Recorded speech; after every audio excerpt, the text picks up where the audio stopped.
Di ba? Yeah. Bessie, tignan mo!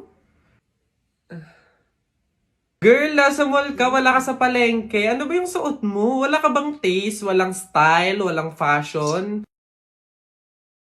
Ano ba yan, girl? Ilugar mo naman yung suot mo.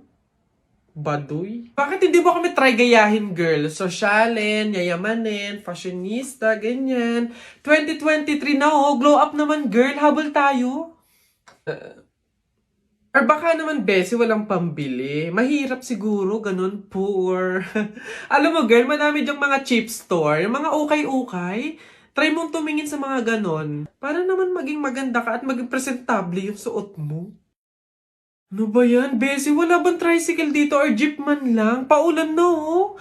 Ano ba yan? Paano tayo makakauwi nito? Oo nga, Bessie, hindi naman tayo pwede mag-book. Ang mahal-mahal ng pamasahe doon.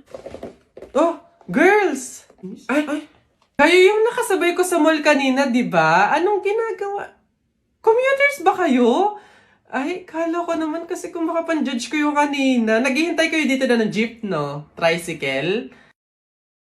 Kawawa naman pala kayo. Girls, ha, next time ha, wag na wag kasi kayo man-judge ng kung sinong tao, lalo kung hindi nyo naman kilala. And wala namang issue pagdating sa pananamit. Kayo talaga. Sige na, una na ako ha. Ito kasi yung sasakyan ko. Oo, tama. Kahit ganito yung pananamit ko, may sarili akong sasakyan. O sige, una na ako.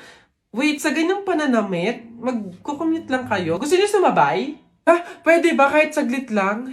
Siyempre naman hindi. After nyo akong i-judge kanina na pampaleng ko yung suot ko and wala akong fashion, walang style, tapos sasabay kayo, wag na lang siguro muna. Bye! Ingat! Ay, wow! Ang ganda nito, girl! Pang outfit sa BGC!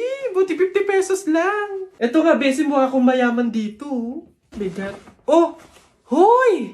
Ay, lo! Kayo pala yan, Diyos ko! Nag-okay pala kayo? Akala ko mga branded yung suot nyo. Akala ko ba, girl, sosyalin, yayamanin. Ay, naku. Grabe kayo makahusga sa akin ng isang araw, ha? O sige na. Again, ha, ang buhay hindi nakadepende sa pera at pananamit. Mayaman, mahirap, or may kaya ka, ang mahalaga, wala kang ginagawang masama. Thankful ka na nabubuhay ka sa mundong to, ganun. O sige na, una na ako, ha? Ito kasi mga pinabili ko, ang dami.